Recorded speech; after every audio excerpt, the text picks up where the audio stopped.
দর্শক, ধানমন্ডি ৩২ নম্বরে শেখ মুজিবুর রহমানের সেই বাড়ি ভাঙ্গাই এবার কঠিন হুঁশিয়ারি দিয়েছেন রাষ্ট্রপতি মোহাম্মদ শাহাবুদ্দিন চুপ্পু। রাষ্ট্রপতির বক্তব্যের পরপরই এবার কঠিন হুঁশিয়ারি দিয়েছেন সেনাপ্রধান ওয়াকারুজ্জামানও। দর্শক, সেনাপ্রধান কি বার্তা দিয়েছেন, এমনকি রাষ্ট্রপতি কি বলেছেন, এই ভিডিওতে দেখতে পারবেন। এমনকি অপারেশন ডেভিল হান্টের শুরুতেই যে তাণ্ডব চালিয়েছেন সেনাবাহিনী ও আইন। দর্শক, সারা দেশে অপারেশন ডেভিল হান্ট শুরু হয়েছে।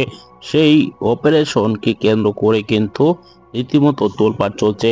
রাষ্ট্রপতি মোহাম্মদ শাহাবুদ্দিন চুপ্পু বক্তব্য দিয়েছেন ধানমন্ডি ৩২ নম্বরের শেখ মুজিবুর রহমানের ঐতিহাসিক সেই বাড়ি ভাঙ্গায় মুক্তিযুদ্ধের পক্ষে থাকতে হবে, তিনি এই বক্তব্য দিয়েছেন। দর্শক, রাষ্ট্রপতির বক্তব্যের পরপরই এবার সেনাপ্রধান বক্তব্য দিয়েছেন। যে বক্তব্য দিয়েছেন সেটি আপনারা শুনেছেন।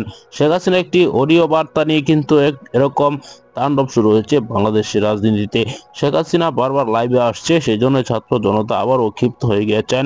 এবার অপারেশন ডেভিল হান্টের অভিযানে একের পর এক আওয়ামী লীগ নেতা গ্রেপ্তার হচ্ছেন, ক্ষতিগ্রস্ত হচ্ছেন আওয়ামী লীগেই।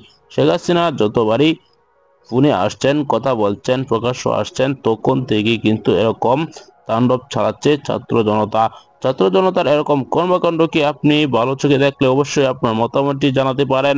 পরবর্তী এরকম ভিডিওগুলো পেতে চ্যানেলটিকে সাবস্ক্রাইব করে পাশে থাকা বেল বাটনটি অন করে দিবেন। এই মুহূর্তে বিদায় নিচ্ছি, দেখা হবে পরবর্তী কোনো ভিডিওতে। সে পর্যন্ত ভালো থাকুন, সুস্থ থাকুন। আসসালামু আলাইকুম ওয়া রাহমাতুল্লাহ।